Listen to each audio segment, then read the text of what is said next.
What's up, Booze and Chill gang? Tonight we're diving into the fall flavors with not one, but two Samuel Adams brews. The Flannel Fest and Harvest Helles.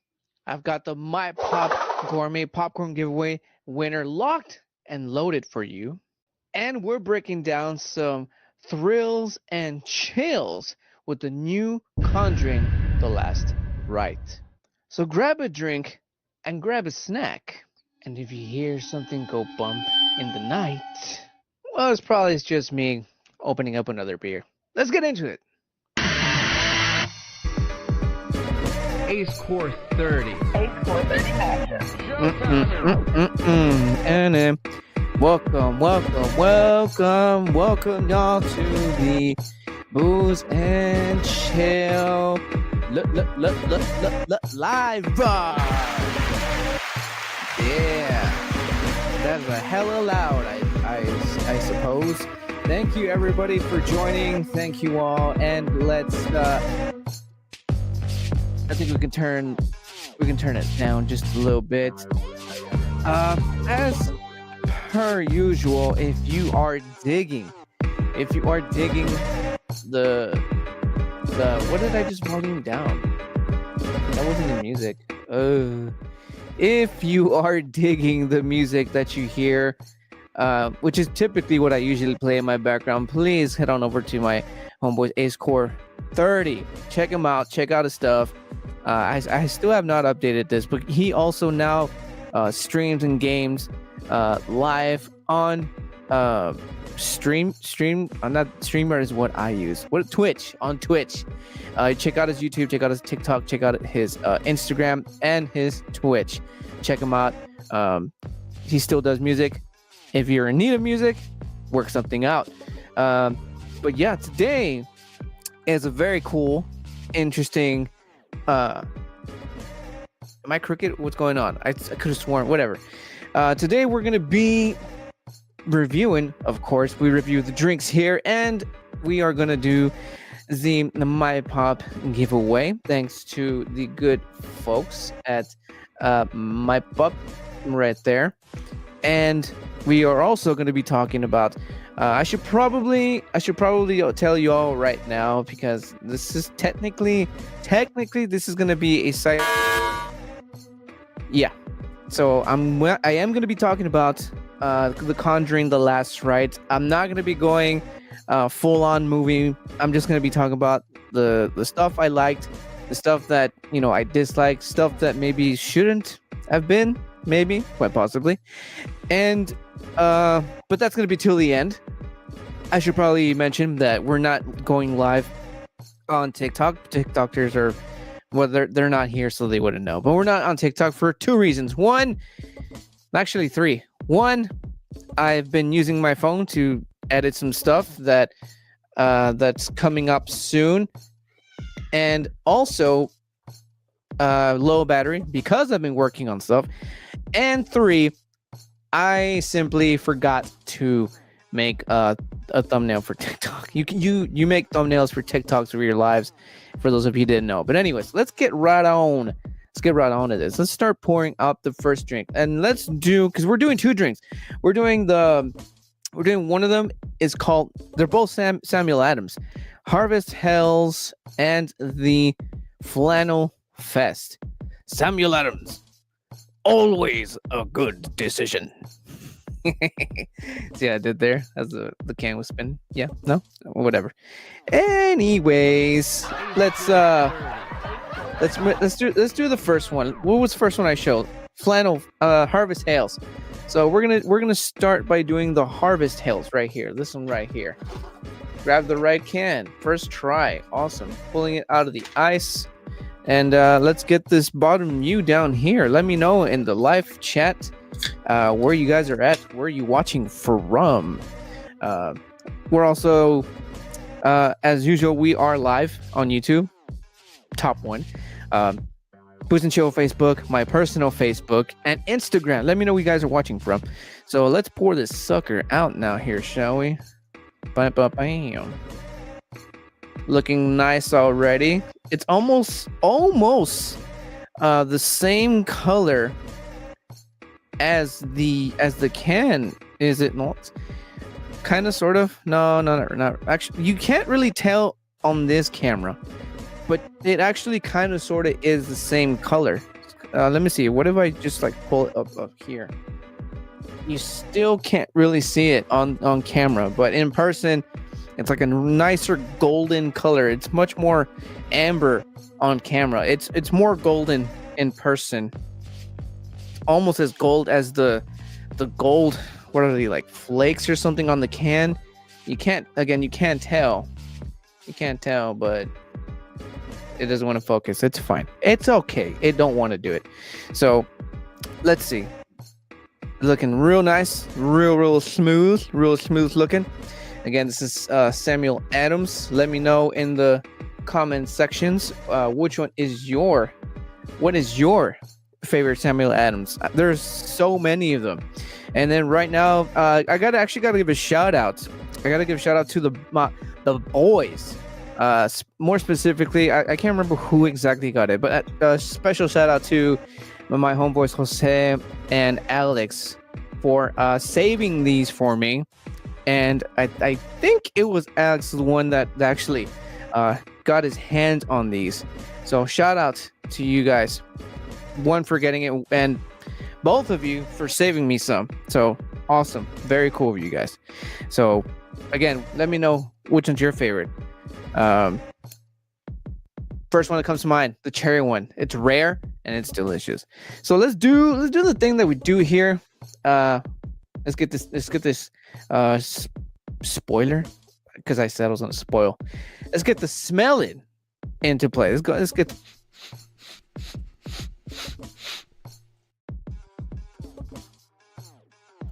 all right.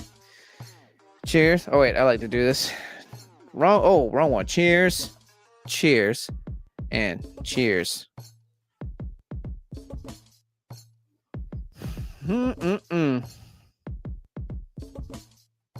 It smells like it's gonna be crispy.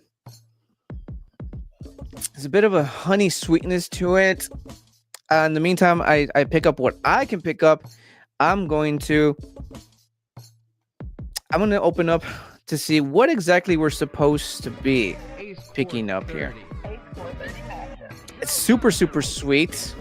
Let's see. Let's check out the beer section. It's super sweet.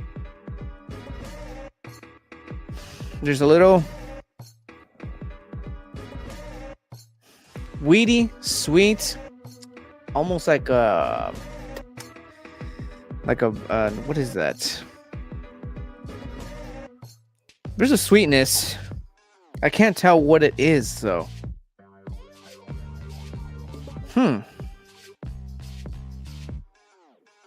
I can't tell what the sweetness is coming from. This is a very, and to kind of note that this Harvest Helles is actually sort of new. This just came out like maybe a month or two ago, quite possibly 3 max, that the Samuel Adams has been out, which is this one right here that we're working on right now. So this is kind of the newest release from Samuel Adams. This is a seasonal beer, if I'm not mistaken. I think it is seasonal. And this carries 5.4 ABV, 15 IBUs. So it's as I was saying, that you can pick up on the smell that it's super sweet. It has no bitterness. You can't even pick it up on the nose.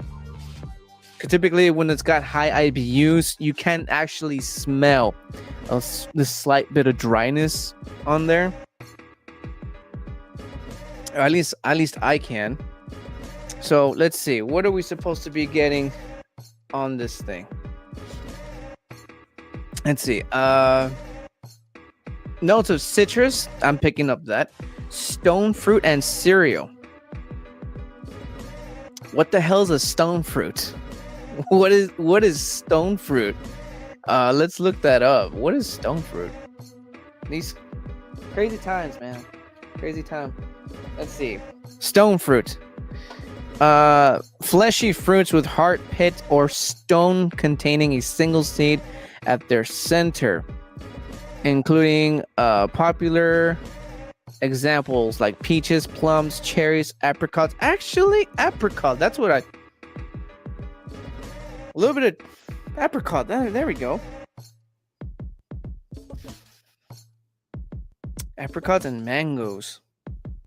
Yeah, that's what it's starting to. That's what it smells like. Apricot.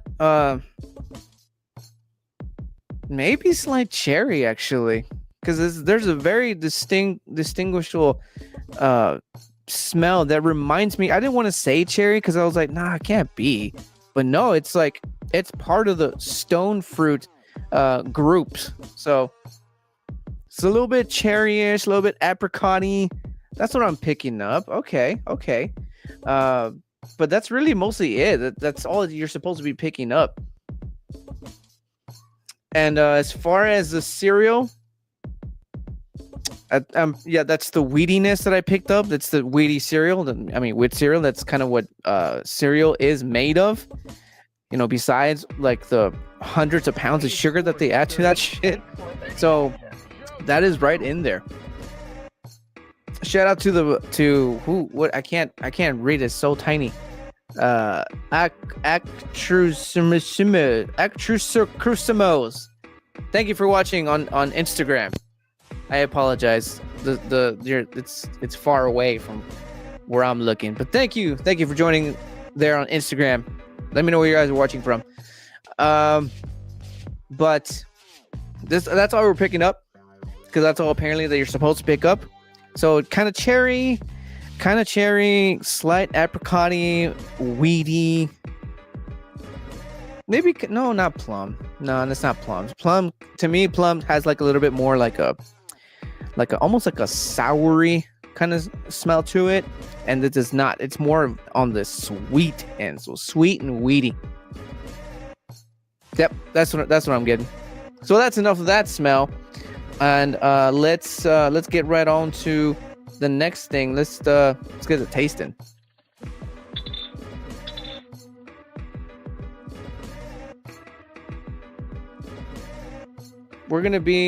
I'm probably gonna have to play those two clips again, because we're doing it for another different type of beer. So this is gonna be right here. Boom, cheers, boom, cheers, and boom, cheers. Tasting.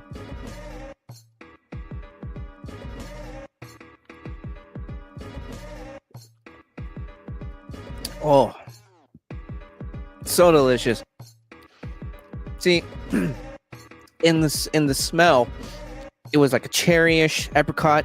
I still get apricot-y flavor in the tongue, but now I'm also getting like what is it? Mango-y, peachy in the nose. I mean in the palate. In the nose, I get like a cherry, apricot-y, and then on the taste buds, I get a little bit more. There's a little bit more mix in there, quite possibly of the maybe also peachy, apricot-y, mango-y, and in the nose, again, it's more of a cherry and apricot. Oh, it's the drinkability on this thing is insane. Also, the low IBUs, and this is just me, the low IBUs plays a huge factor in that, because typically you get high IBU beer and it's too much for some people, so it's not an easy kind of sipping kind of beverage, so they kind of not force themselves to drink it, but it's just a little bit more heavier on the palate when it's got high IBU notes or levels, high IBU levels. So this is very, very drinkable, like insanely drinkable.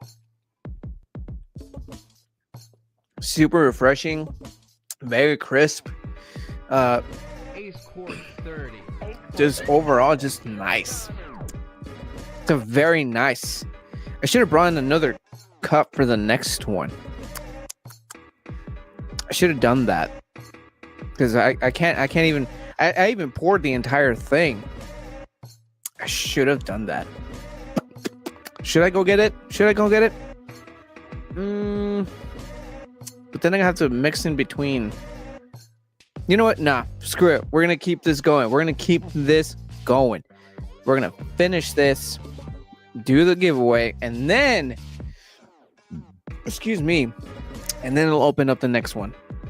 Right now, we're gonna stick it to this one right here. That's what she said. Ha! We're gonna stick with the Harvest Helles. Like I said, super delicious, smooth drinking, very crisp, nice, hoppy, fruity. No, nice hoppy, citrusy notes. Very cherry, very apricot-y, and it's keeping the wheat beer smell in there at the same time. And trust me when I tell you, it's it's smooth. It's smooth. I hear a lot of people say describe beer as smooth, but in this case, that's the word. That's the word I'd use for this one. It's very smooth drinking, not just smooth drinking. So good. You know what? That's all I got for this one. So what do you say we jump into the giveaway, and then I'll sip this as we go, and then we'll do the next one, the Flannel Fest. So let's get the giveaway now going, shall we? Let's start prepping this thing. Which is my background? That's not what I want. That's not what I want at all. Let me know if you guys are on here. Where you guys watching from? What you doing? You having a drink with me? It's a Thursday. Why not, right? Thursday. Who starts their weekend on Thursdays? Who starts their 4-day weekend, or who starts a long weekend on Thursday? Because that first part didn't really make a lot of sense. There we go.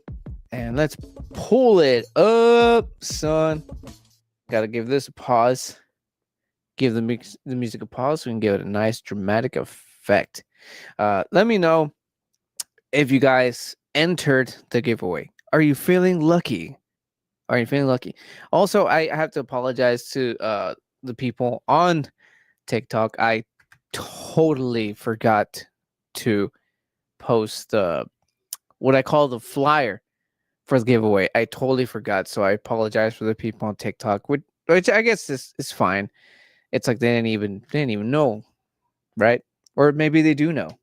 And if they do know, maybe they're here just on the other platforms, right? Because that would be the smart way or smart thing to do, I think. But anyways, let's do this. This is I think I got this right. I think this is number 20. I think this is number 20 of, I'm sorry, 21st My Pop giveaway, if I'm not mistaken. I think. I am not sure. Good evening, sir. How's it going? Let's see. Let's spin this thing. And wait, I gotta get my drum roll ready. 3, 2, 1. Let's go. Drummer roll. Who's it gonna be? Congratulations, Sina E, for winning the party pack, or My Pop Gourmet Popcorn party pack. Congratulations, ma'am. Get a hold of me, and I will be sending your popcorn as soon as possible. But you gotta get a hold of me. Remember the rules. Stuff happens. Gotta get the ball rolling, man. But congratulations, Sinai. Congratulations for winning. Congratulations. Let's move right on to the next thing on the program. Man, I should have gotten some spooky. Don't I have spooky music somewhere? I swear I had some somewhere. No, let's no, not doing it. You know what? I got an idea. Let's do this. It is good popcorn, bro. It's very good popcorn. uh let's do this. I don't know what I just got rid of. I know what I just got rid of. I might have. I'm gonna fuck something up here. Let me double check. Did I? Did I? Oh, we're still on. Oh, thank goodness. Well, welcome Vero. Welcome Vero Silvara. I'm sorry, the screen is super far. But I see Vero. Welcome Vero, watching on Instagram. Thank you for being here. Let's see. Let's get it going. Yo, what's going on? What's going on? No, you did not win the giveaway. You did not win. I don't remember if you answered or not. I don't know if that's why you're here. I'm kidding. I'm kidding. So, let's get this going. We're gonna do this. We're gonna do because we're talking about the Conjuring last rite. So this is what we're gonna do. We're going to watch the trailer, and for those of you who know, we got to do it the way that we do it because YouTube purposes, copyrights, and all that bullshit. So let's do that. So that hello, testing. Let me just get my stuff ready here to go because I'm just a one-man band, yo. I'm just a one-man band. What am I looking at? There we go. Where's my stuff? All right, I think we're about ready. Oh wait, no, we're not. In the meantime, for those of you just dropping in, let me know if drink one of today's giveaway live. Let me know what you guys think about this. Does it sound interesting? Does it sound like something you would want to try, or is it something that isn't your cup of tea? Or let me know what you guys think. It is really good sipping stuff.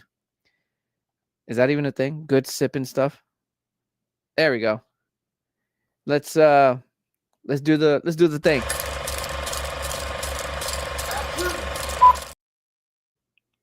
Bam. The devil has come to Pennsylvania. Jack and Janet Smurl claim that an evil presence has found its way into their home. 8 people live in this house. I gotta give a shout out to homeboy Alex on the chat here. Once again, this is the guy who got the beer for today's review. And he's also the guy that actually took me to see this movie. So big another thanks to Alex. I give a shout out to you too, Jose, because I know you're still somewhere around there. So thank you both, and thank you, Alex, for the movie. It was interesting. That's not what I'm supposed to be thinking. 8 people have experienced this. 8 people are not crazy.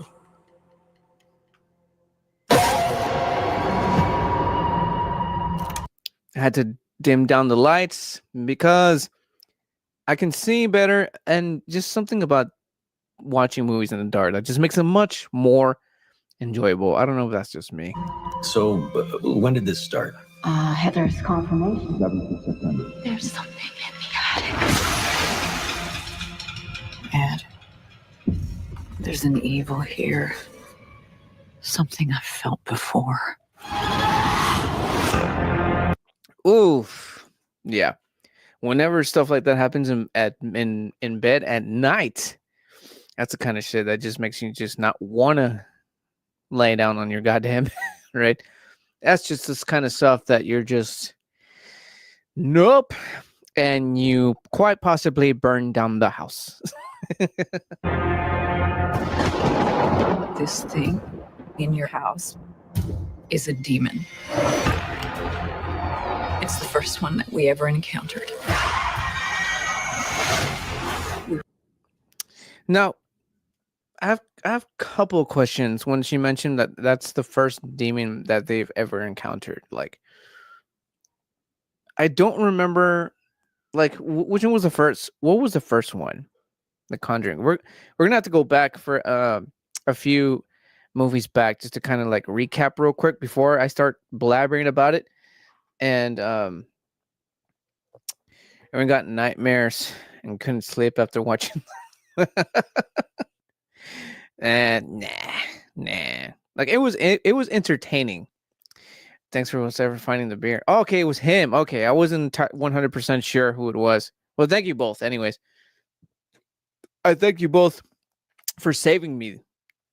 Some also for the Jacko. Oh, that's how you get in my pants. I'm kidding. A little. We were young. We were scared. We ran away. And after all these years, it wasn't done with our family. That is also fucked. Seeing that kind of shit. That I think that's the kind of move that they pulled off in. I think it was Insidious. And Insidious, except it was a black hand, and it was that red face, that more Darth Maul looking demon. If you caught that, you're a true Star Wars fan, and we should be friends.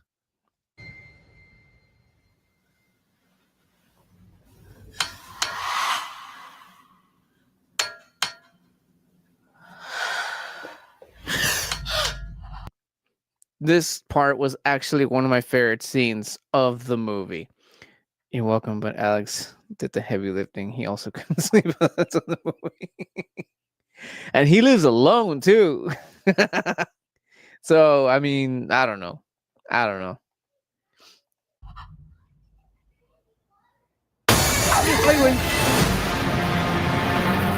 Saint Michael, defend us. Be our safeguard against the devil. In nomine Patris, et Filii et Spiritus Sanctus. Like I said, the movie was entertaining, and also there was some stuff in there that just like, okay, this is pretty dark to the like. I don't want to go into details just now. Let's finish this thing up. By the power of our Lord Jesus Christ.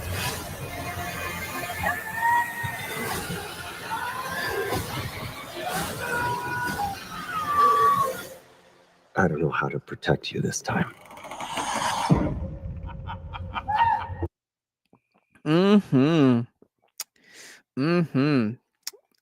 He don't know how to protect it. I will say there was a lot going on in this movie. There was just a lot going on. And I said the beer was haunted, just like the Conjuring. Oh, all right. Let's finish this thing up. Lorraine! Get down here! Doña Lorraine!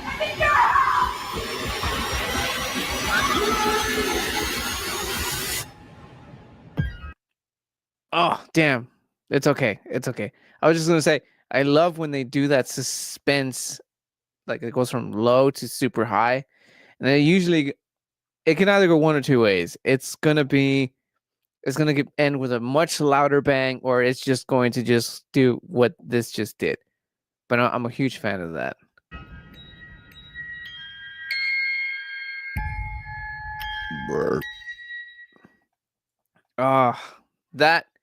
That was fun. So let's turn this. There we go. Right back on. Why am I so wow? What happened to me over here? I'm very small here, and that's what she said. I'm talking about the screen, and I'm small on the screen there. I don't know what's going on. Now I'm full screened. All right, there we go. Much better. Fixed it. And now let's get some music in the background, because now we're done with the trailer. And once again, before I do get into this, I do want to say this just a little bit.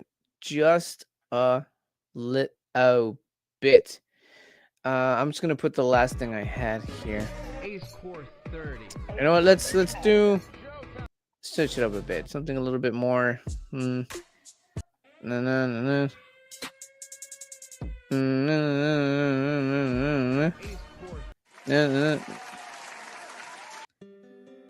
I should have got some spooky music, man. I should have got some spooky music. We're just gonna keep it chill. We're gonna keep it chill because this is Booze and Chill, sir. This is Booze and Chill. So, what I wanted to talk about when it comes to The Conjuring is, first of all, the way that this movie started. This movie started so intense. Like they, as far as the rest of the Conjuring movies go, this one just started off with such a hook. We got the young Warrens, Ed and Lorraine Warren, young and Lorraine Warren, pregnant with their first and only child. And I should probably get some names out just because I know I suck at names. But Ed and Lorraine Warren, those I know for a fact, played by Vera Farmiga and Patrick Wilson. We got young them with they're pregnant. I mean, with their firstborn and only one, and so they're doing their thing. They're doing their ghost busting per se, right? And that's kind of sort of when they meet. I just realized that we still got this comment out. So they're out doing their ghost busting thing, and we're essentially where they show their first demon, right? And one thing I don't like about this particular vessel, the vessel is it's a mirror. It's literally just a big old mirror. It's a most very heavy, fancy, expensive looking mirror, but a mirror nonetheless. I wasn't too crazy about that. But anyways, so they're up against a mirror, and Lorraine doing what she does best. You know, she's able to actually see stuff and whatever by touching it. So she touches the mirror, and a big old crack on the mirror happens. And then her with the pregnant belly, she just goes into fucking labor right there and then. They leave their investigation, haul it to the hospital, and they're in the ER. Doctors are working on her. Ed Warren forces himself in, and first thing she tells Ed Warren is, do not let him get him, or do not let him, something along those lines, do not get the baby, to protect the baby, basically. And so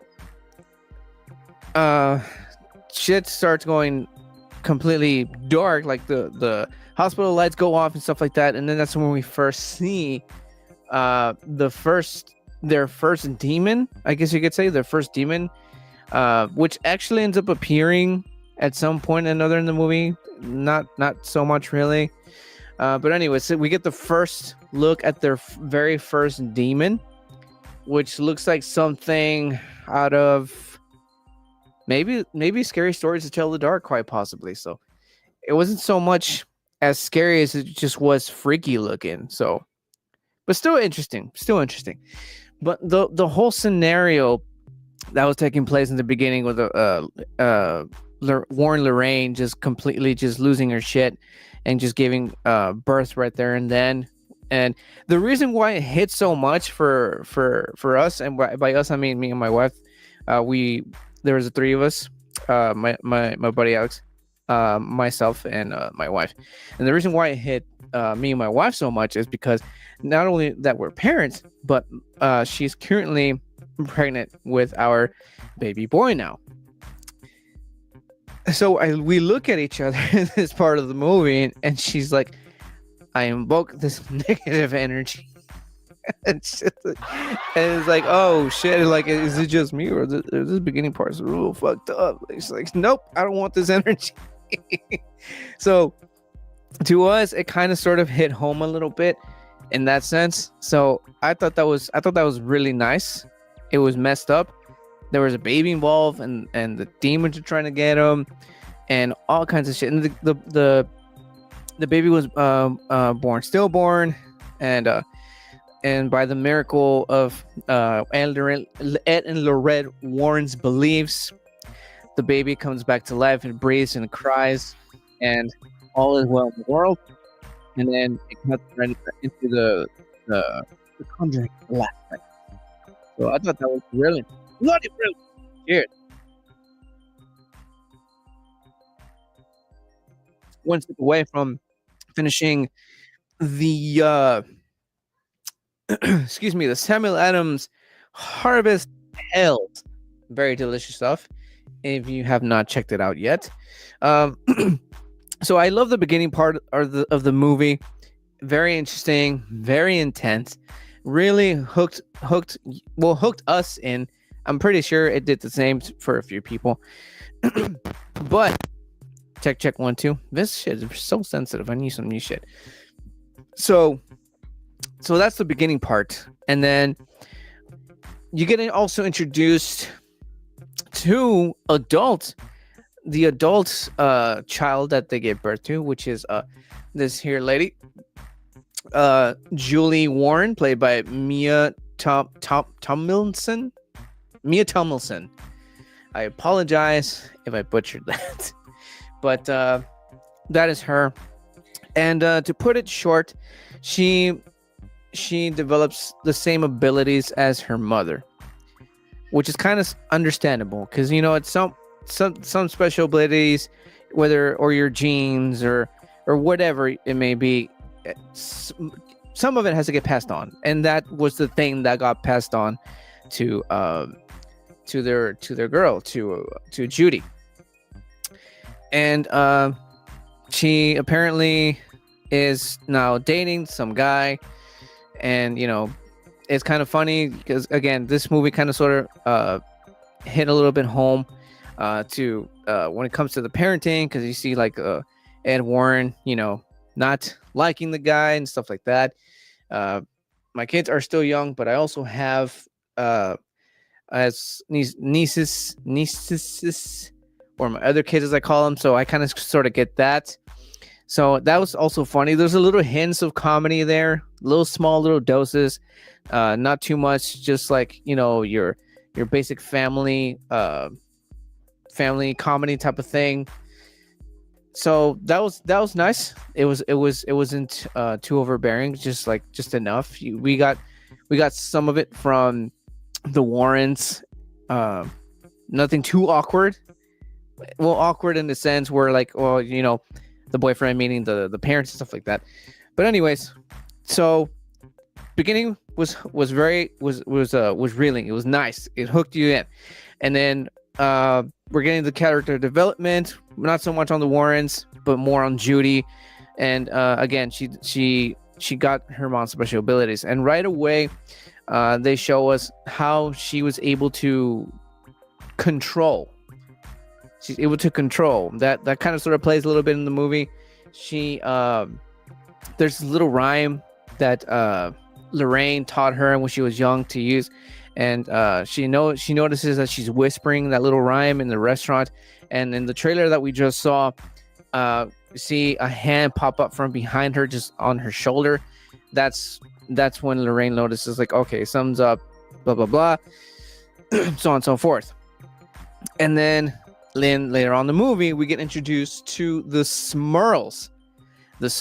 And they're a very, very famous family from a very, very messed up haunting back in the 1980s, if I'm not mistaken, 1986, somewhere around there. Huge case. It was on the news. It was on papers. It was freaking everywhere. Like, these guys just knew. Not new, but well, yeah, they knew what they were going through. And I think we got something here. Hey, what's going on, 23? Long time no chug. Let's throw one back. I don't have much right now, but you know what? It's for you. I got another one anyways. Welcome back, man. Welcome back. And since here, I can now review the next drink. It's not usually how I do it, but I wasn't very prepared, and I was not willing to put a pause to the live and go and fetch myself another cup, but it's okay. Rinsing. Speaking of rinsing, I gotta rinse this thing just a little bit. Don't want to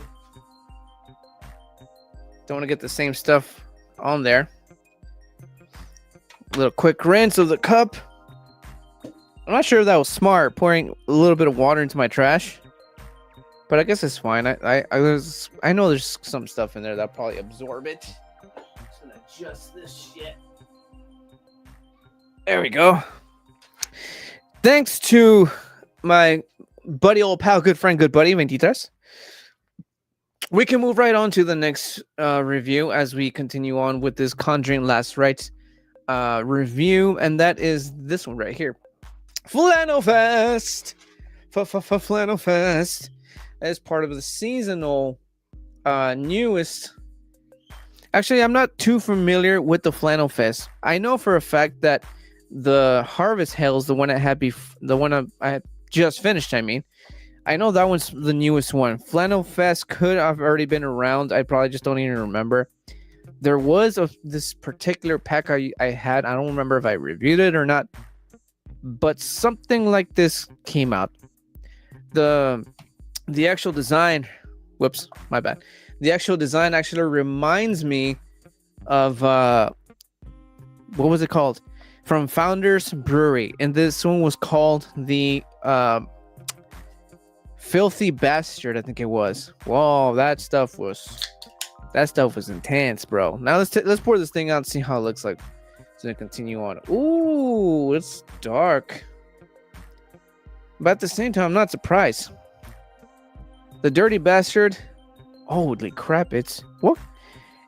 It's a Munich style Dunkel. I've only had like one or two of these ever, but that's damn. It's a dark beer. It is dark.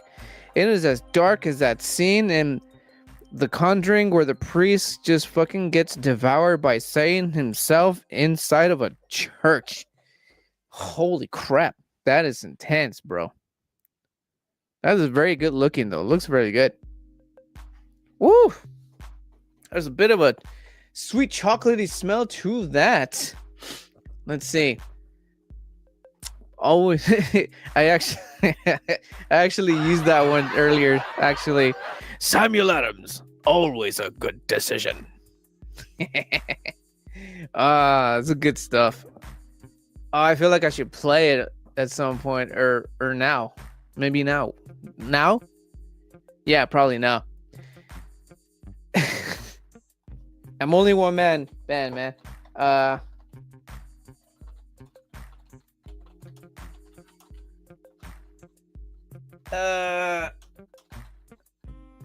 Food. I put. Yeah, I'm totally gonna put it. This is for the Samuel Adams fans out there, and for those of you who know, bro, y'all know this one. I'm gonna have to pause it in between just so you know, because of copywriting stuff. So I'm gonna put this in pause so that I can play this here real quick, dude. This is like a must because I'm doing two Samuel Adams, so this is a must. Please. I'll have water too, but with lemon. I'll have a Sam Adams. It's 9:30 in the morning. And don't you have an outstanding DUI? If you know this episode, please let me know. What? Try telling that to the cops. Telling what to the cops? That I'm having more than one? I think they'll understand. No, I don't know. Yeah, but I gotta get the taste of weed and hooker spit out of my mouth. I'll have a Sam Adams too. Samuel Adams. I already sipped this one. I couldn't help myself. Samuel Adams, always a good decision. I had to. I love that shit. Oh, I love the old school Family Guy, man. I love it. I love it. Let's do the first thing. I already took a sip. I couldn't help myself, but let's do the smelling.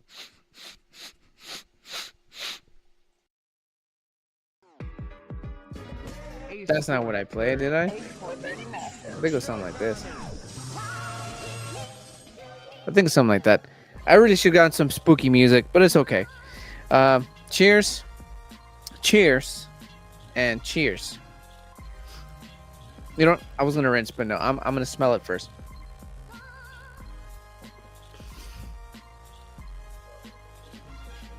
There's a bit of a chocolatiness to it.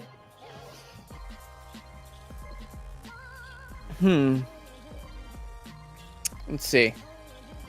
How come I can't, what's going on here? I'm trying to open up, oh, here we go. I'm trying to open to see what we're supposed to be getting on this one. Because so far, toffee, quite possibly coffee beans. There's a bit of a smokiness to it. But let's see what we're dealing with here. Let's see, limited releases. There we go. This is seasonal. And this carries 5.8 ABV, 20 IBUs. That's like like 5% more than or actually more, if I'm not mistaken. Actually, no. Yeah, it was 5%. It was 15% IBUs for the Harvest Helles. Now, pale chocolate. That's what we're supposed to get, and that's literally the first thing that I picked up when I first sniffed it. Like a sweet chocolate. No, dark chocolate. Sweet dark chocolate. A little smoky.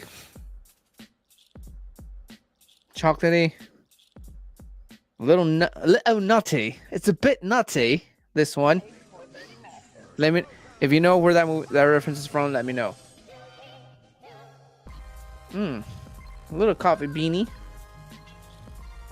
Oh yeah. Still funny. It really is. I'll have a what? Sam Jackson? I'm drinking the Sam Adams Oktoberfest draft beer. Nice. Love me some Sam Adams Oktoberfest. But that's really mostly what I'm picking up on the nose of, like a nice sweet dark chocolate, little smoky, like coffee bean. What else? It smells good though. It almost reminds me of a good Guinness. Maybe quite possibly the draft. Kind of reminds me of the draft just a little bit. Not the extra stout. The draft. It's mostly a little bit of chocolate, coffee beanie. Maybe it's a little slight of vanilla. A little bit of vanilla in the back end. And just that sweet dark chocolate. It's really sweet smelling. It smells like a damn dessert. Super, super good. Yeah, you go. What's up? Did you change your profile picture, bro? Is that you in a button suit? It looks like it. What's going on, man? What's going on, Junior? So that's what I'm picking up on the nose. Smoky, coffee beanie, sweet dark chocolate. I already mentioned smoky, and a little bit of coffee beans. But that's enough of the smell for this secondary one. Again, I don't usually do it this way, but again, I wasn't 100% prepared, and I did not want to stop. The show had to keep going. Speaking of going, let's go on and taste this damn thing.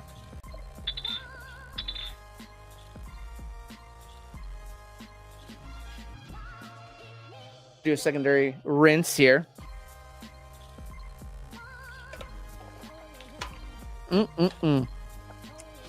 Gotta do this right, man. Gotta do this right. Let's do this. Cheers to everybody on the live chat right now. Everybody who is here and is a very shy. So, cheers to you all. Let's go.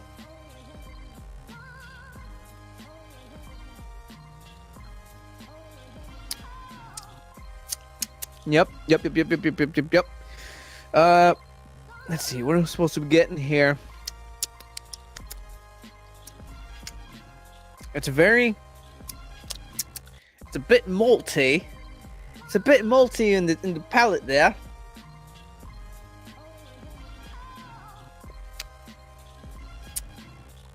I mentioned it smelled a little bit nutty in the nose. I do get a little bit of a little bit of roasty nuts in the palate. Let's see. I do get the maltiness. I get the honey roast. I get there's that vanilla that was in the nose. Let's see.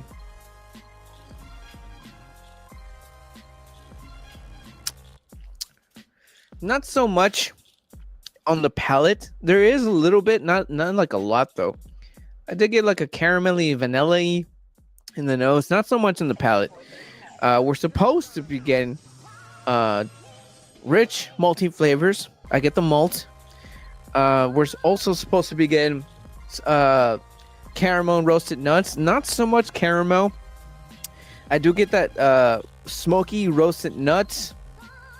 And excuse me, I think that's pretty much that's all you're supposed to be picking up. I get most of it. I don't get so much of the sweetness in the palate though. But other than that, it's super delicious. It's actually I'm kind of glad I had this last, because again this is like it's almost like a nice treat after you're having like a nice meal. Very, very good stuff. Definitely something for flannel weather. Yeah, I can totally picture myself drinking this in a nice, breezy fall weather. Leaves are orange, falling, of course, and outside on a bench, or like cruising on a skateboard or something. That's just what I would do. You know, just keeping it chill in fall weather. Fall weather is coming very, very soon down here in South Texas. Supposedly next week. It's official, according to Google. Fall weather comes on the 22nd or 23rd, something around there. So looking forward to that. Are we feeling it in the weather though? Not so much, but you know, one can dream, or can hope. You know, it has to get chilly at some point, right? It's got to get chilly at some point. But that's all I got for this flavor. And that, again, was the Flannel Fest. Samuel's Flannel Fest. Let me know in the live chat or in the replay if that sounds delicious to you.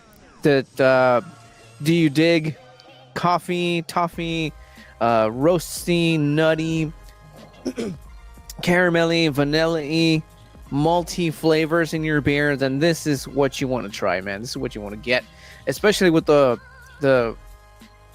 fall weather. I know it's already out there for people up there, not in South Texas, out of Texas, quite possibly parts of Texas, quite possibly. But yeah, if you already got your Uggs on and your whatever you wear, sweater, weather, whatever, if you already got that going on, this is the kind of beer you want to be having and enjoying the weather. Maybe watching some horror movies or something, which is exactly what we're gonna get back into. So we covered the beginning of the Conjuring. Real good way to start the movie. Almost killing a baby, and I'm pretty sure that's the reason why people all over the internet are like, "Oh, this movie had a sacrifice in it, but and that, whatever." The baby lives. Okay, spoiler alert. I did say there was gonna be a spoiler. I totally fucked my shit up. Give me a second. There we go. I accidentally kicked something. My bad. So, the movie starts off nice, reels in with almost a baby dying. I'm not saying that's awesome. I'm just saying that story-wise, that's intense shit. Really hooks you in. And then we're getting to a point where they introduce the Smurl family, once again, like I said, which is the It family in this movie, because these are the families that are being tortured by, according to this thing, was 3 demons. And speaking of the demons, we get Annabelle back with a newer look. She's got like much wider eyes, shinier eyes. They did something. She got a lift though. She got a facelift for this movie. And I was wondering why that is. Like I get that Annabelle was like, it's kind of like a whole popular thing right now, especially because the real Annabelle got moved and quite possibly killed some people along the way in her travels. And now what's his face, this comedian, I can't remember his name right now, purchased a share or a large portion of the Warrens collection and house, and he's all like, oh, this is awesome. And it's like, dude, do you even know what you just did? Do you know what you got yourself into? So I kind of get why Annabelle is back in this movie, but at the same time it's like, why? Right? Like, or whatever. I know it's not just the doll, it's the demon inside of the doll. But I just questioned it, like, why is she back?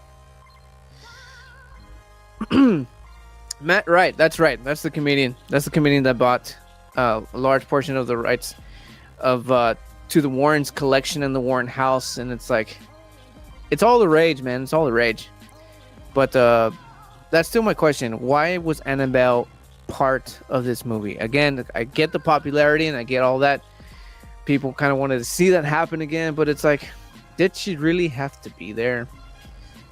He has a paranormal podcast. He's into all that kind of stuff. I did not know that. But still, I wonder, man, and I worry about that. I mean, call it a coincidence or not, the fact that stuff happened when the real Annabelle doll was being moved, I don't know, man. I've seen enough movies. I've seen all the Conjuring movies too to know that, you know, maybe you shouldn't. Like that story. I was watching so much Shaquille O'Neal and a couple of friends of his. I went to the zoo, and the guy and the zookeeper was like, all right, first thing you don't want to do is look at these animals in they were apes, gorillas, sorry. Like, the first thing you don't want to do is look at them straight in the eye. And Shaquille O'Neal looked at him straight in the eye, and fucking gorilla went batshit crazy, and, you know, started banging up against glass. And Shaq's friends are like, damn, you actually did it. It's like, yeah, he fucking went nuts. That guy was not kidding. And the friend was like, well, yeah, because that girl looked at you and said, why the fuck is he out? So if someone tells you not to do something, just don't do it. Like, if they know their shit, like, just don't, right? Or whatever. Well, what was that? Maybe I shouldn't what? Buy rights to the Warrens collection too? So I've seen enough movies to know the ground is sour. Exactly. Like, just don't. If they tell you not to bury your fucking pet in a pet cemetery because they're gonna come back and kill you, then maybe you should not do it, right? Like, whether it's true or not, it sounds fucked. You don't fuck with that. But anyways, so yeah, that's what I question about the Conjuring Last Rites. Like, why did they have to bring her back? I get the popularity, but there was no reason for that. But anyways, we do see the other demon. This one kept popping up, and this one was the freakiest one. This face. I mean, look at that face, dude. I'm gonna leave this up here. I hope you guys are watching this in a dark room somewhere, and you're probably staring into his eyes and looking like, okay, and then you're probably thinking to yourself, why the fuck is he doing this? fucking take it off. There you go. So that's the one of the demons that pops up a lot. I mean, what was it? They never said that, did they? That wap. I said what though? I'm lost with that one. I like this last comment though. That wap. So she kept popping up. She was actually the second one to actually pop up, or it could have been the third, because Annabelle is still in Ed Warren's collection, and they Ed Warren shows off his possessed collections to all his friends that come over for like a barbecue, which I'm assuming was set up to meet and greet Judy's boyfriend, Judy Warren's boyfriend. And so yeah, I guess I get that. But this demon I just showed you guys, I think the first time she pops up was if you look closely actually in that picture, you can see like little hair, blonde hair with pigtails underneath it. The way this demon is introduced is with a doll, coincidentally, a walking, crawling doll that just gets levitated up, and that's where you see that witchy looking thing, demon, whatever, pop up, and that's when the first appearance. That's one of them. And then we also get I showed you this one. I'm not sure if this is the one controlling. I think this is the one controlling, because it's at 3, so I'm assuming this is the main one. It's controlling this chick, and it controlled this other freaky fuck over here. Like a possessed Joker thing going on here. And of course, Annabelle, which again, not sure why Annabelle, but whatever. Backed by popular demand, we'll say that. There's the pets killing. Oh yeah, dude. Okay, you don't do that. It's Junior's new girl. This guy.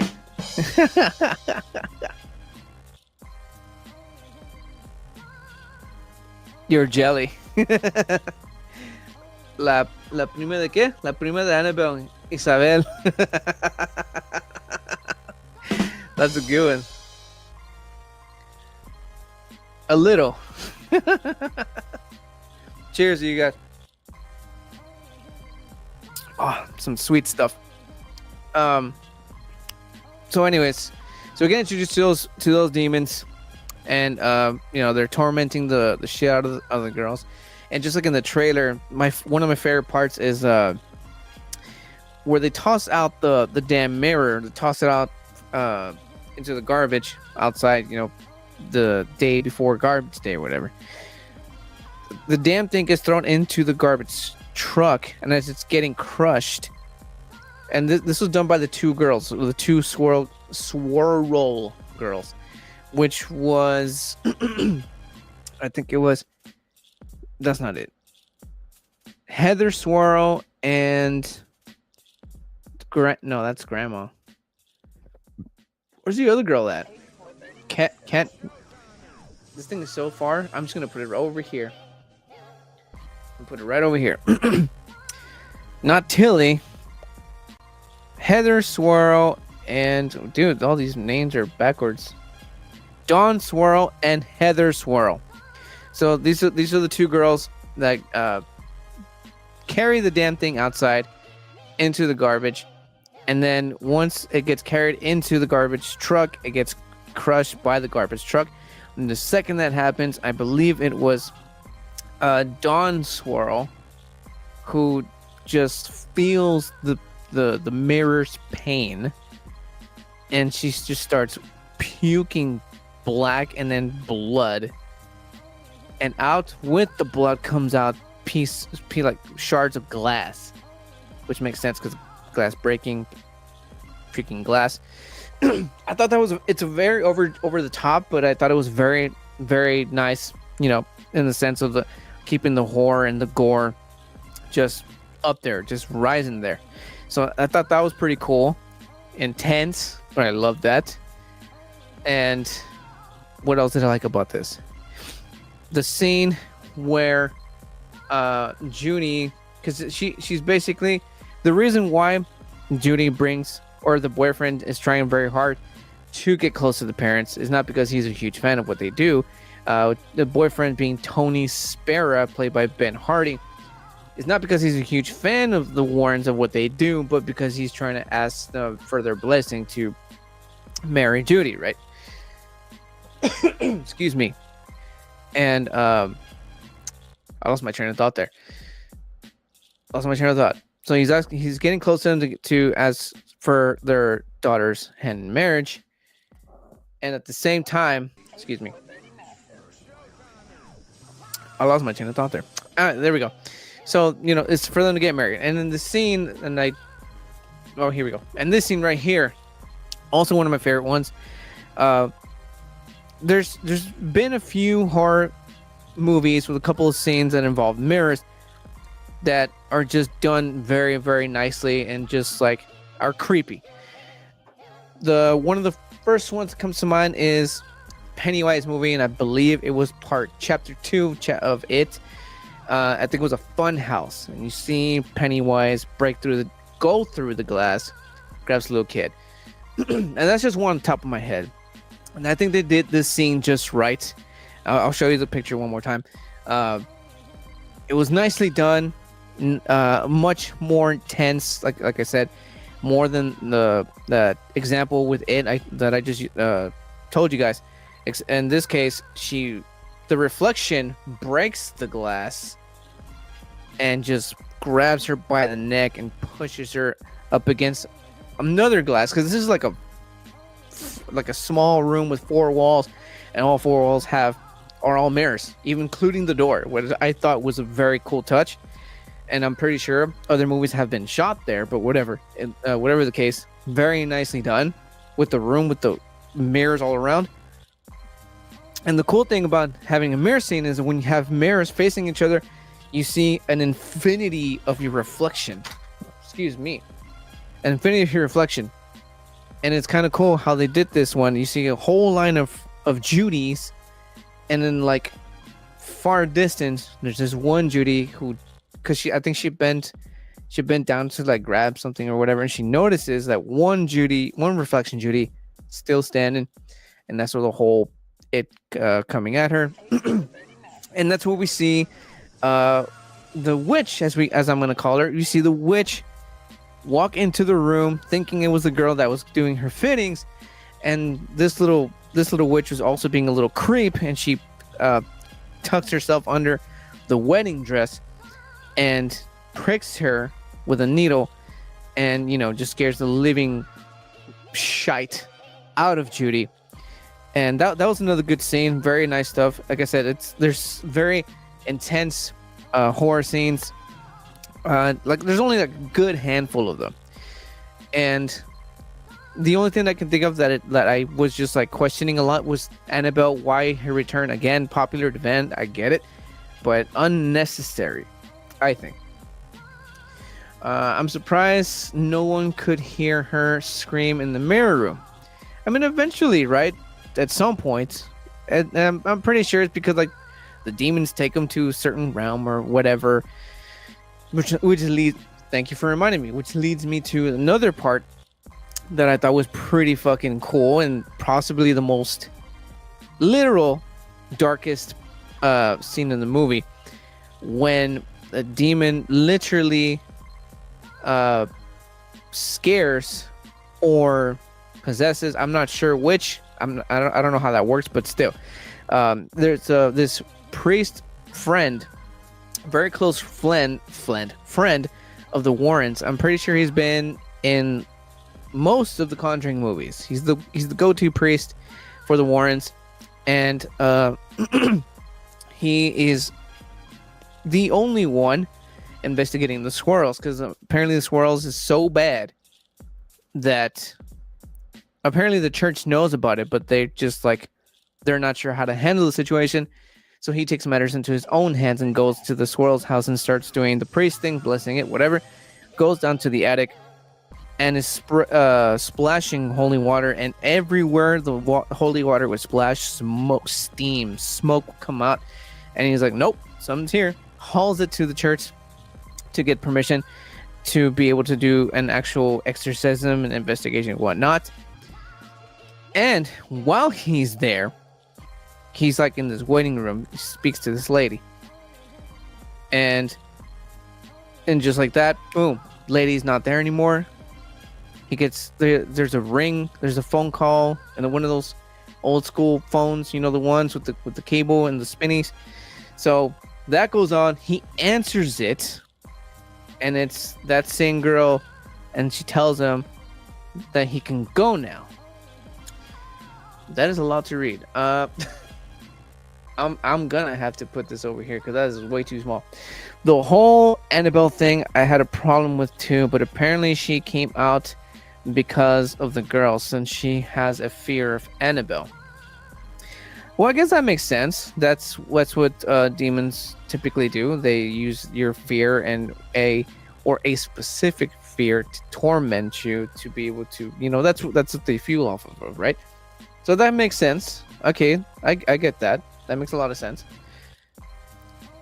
Good point, sir. Good point. Very good job. Very good job. Clap. I applause. Applause.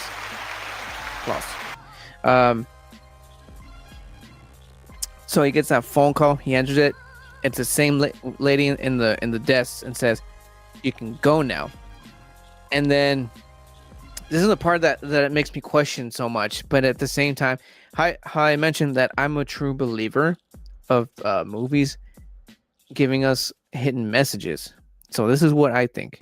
Well, let me tell you how the scene goes. So he gets the phone call, picks it up. You can go now.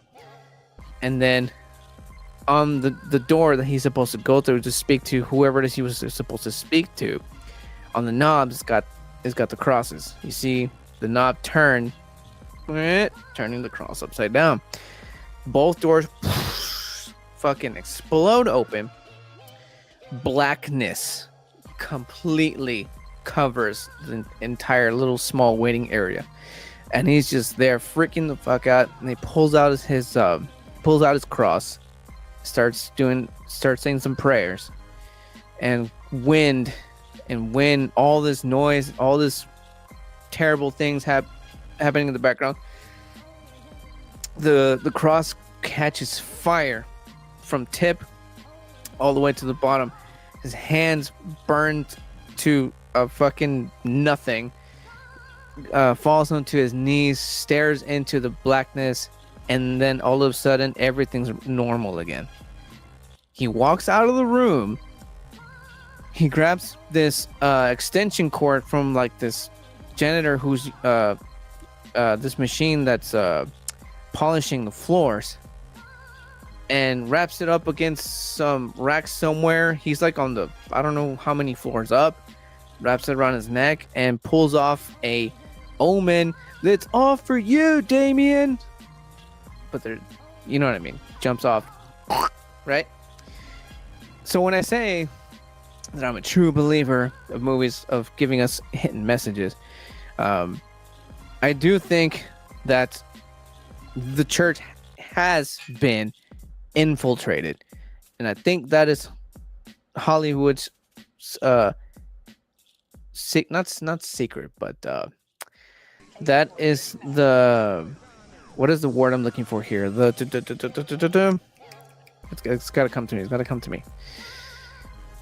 That is their hidden message, telling us like, yeah, this it's been done, right? Subliminally, that's the word I was looking for. Subliminally telling us like, oh yeah, it has happened. But anyways, that part was fucked.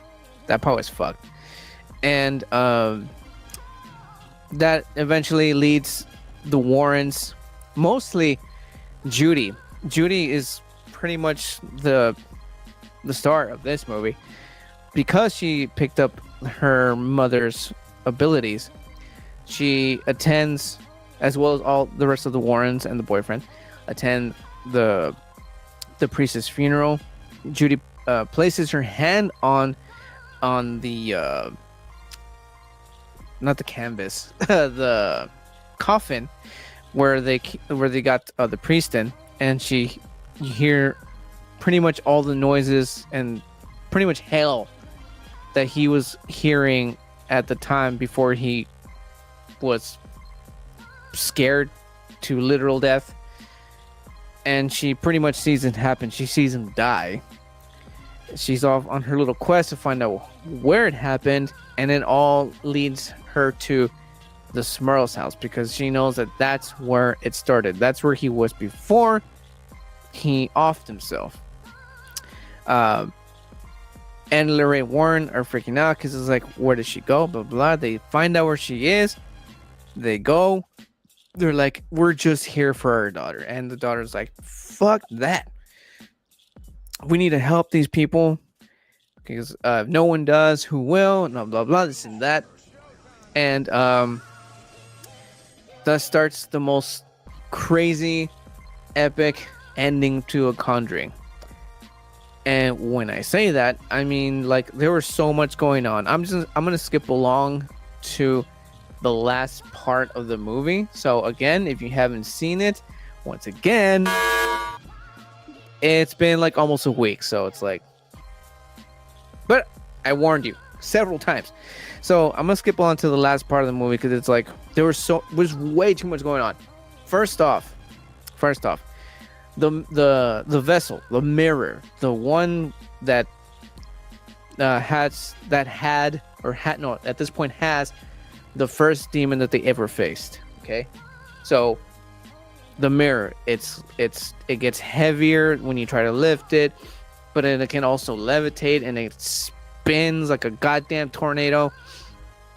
That, and then you got demon number one. I'm sorry, ghost number one, who's being ghost number 1 and 2 that is being controlled by the demon in the mirror, which is, like I've been showing you guys, this here witch and this creepy motherfucker right here. And at the same time, Annabelle comes in and out just to fuck with Judy. But the way that Annabelle fucks with Judy is she basically, Annabelle turns herself into like a 7-8 foot tall monster doll thing, which I thought kind of looked cool, to be honest with you. But again, like my friend over here said, because Judy had this huge fear of Annabelle, so Annabelle just like very easily able to do all of that to her. So Annabelle comes in just to fuck with her every now and then. It's like, if you're familiar with this weird, funny ass story of Thanos, and I'm talking Marvel now.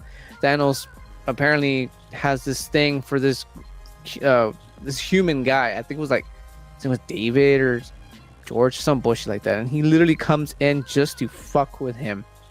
And I'm not talking like worldly fuck his world up, but just to piss him off.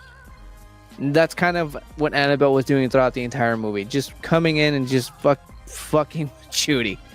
So now that I think about it now, it's kind of funny. Annabelle was just being a huge bitch throughout this entire movie. But anyways, so Annabelle pops in and out. We got this chick fucking making sure that the demon is doing their thing, and then the demon is controlling this fucker, and she's using this guy to fucking axe people to death. And what else? We got something on here. Thanos fucks with him every year on his birthday. That's right. That's it. Oh, then the fucking Annabelle's worse then, because she popped up how many goddamn times? Man, what a bitch. But anyways, so that's happening, and then the mirror's doing its thing, spinning and shit, and then Ed Warren, early in the movie, we find out that he's just like already had a heart attack, and he's like able to get a secondary one, and that would be his last one. So he's over here having heart attacks, not being able to fucking do as much. And then at the same time, the mirror is also fucking killing what's his name, the boyfriend of Judy, what's his name again, Tony. And then at the same time, Judy is being possessed by what I think was the first demon, the very first demon that they encounter, which I would believe would be this dude right here. So Judy's possessed, Tony's being fucking choked to death, fucking Ed's having heart attacks, the Swirl family is just way too fucking petrified to do absolutely anything, and by this point of the movie, they're just forced out of the house thanks to possessed Judy. And it's just like there's all kinds of shit going on all at once that you're like not even sure what's going on. You don't know what to pay attention to, but there's just so much packed into it. Like, because this was the last Conjuring movie, they were like, okay, we gotta throw it all in there. Just fucking throw it all in there. You know what I mean? Like, everyone's gonna die. Everyone's going to die, and then someone's like, what? But or what if they almost die? And it's like, dude, so much was going on in the ending part of the movie that it's like, it's intense. I will say that it was intense. It was entertaining, but it felt like, it almost felt like it was rushed. Like they weren't not that they weren't sure how to end it, but it's like, yeah, we're gonna have to kill him off, or it's just like, damn, dude, so much stuff was going on. But I mean, as far as the movie as a whole, again, entertaining. Some stuff could have done without. I think they kind of used Judy a lot in this movie because, I mean, The Conjuring is a very, very popular horror franchise that I think, because Ed and Lorraine Warren's time is pretty much up for this, they kind of sort of paid a little bit more attention to the daughter to be able to juice out quite possibly some more Conjuring films. I think the majority of the movie felt rushed, lots of questions left unanswered. Exactly. And like I said, I think they put a lot of focus on Judy. So like I said, because Ed and Lorraine Warren's story is pretty much over, because and they even mentioned it in the very beginning of the movie, based on a true story, that this was the case that ended Ed and Lorraine's career. And then we later on find out that he ended up passing away, and so on and so forth.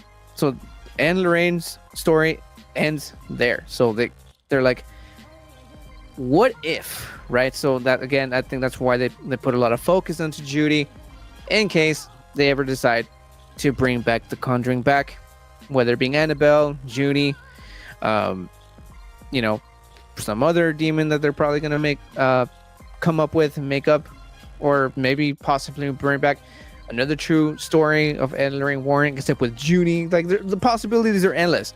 So I mean, that's what I think. But again, the movie is entertaining. There was some parts of the movie that were actually creepy.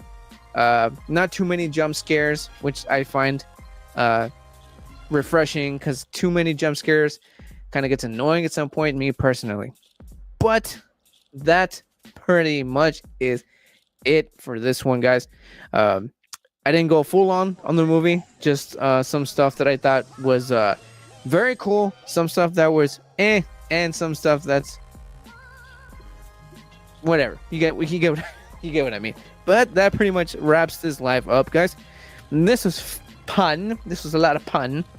And I'm actually still got a little bit more of the Flannel Fest here. In case you guys did miss out on this, this was today's drink reviews. First off, the Samuel Adams Harvest Helles. Very delicious, citrusy, very smooth drinkability wise. Very apricot-y, cherry in the smell, cherry, mango-y in the flavor. And then right here is what I'm working on right now, the Flannel Fest.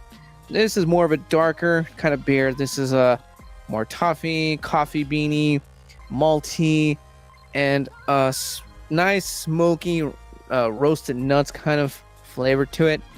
It's a very, very nice beer. It's a very sweet treat, like I said. It's a very nice stuff. So that was it. And let me know in the comments on the replay at this point, have you caught The Conjuring? Did I spoil it for you? And if I did, I apologize. But I did warn you several times, so don't come at me, bro. But if you have seen it, let me know. What were your thoughts? What was cool? What wasn't needed? What had to be in it? If there's something that we possibly missed, and maybe it would have been a very important part of the story. Or maybe you just didn't like it at all. Let's talk in the comments, and let me know which of these beers here caught your attention. Which one was the one that just made you, this is what I want to drink? Either way, you can't go wrong. Both seasonal, fall season beers, so you really can't go wrong.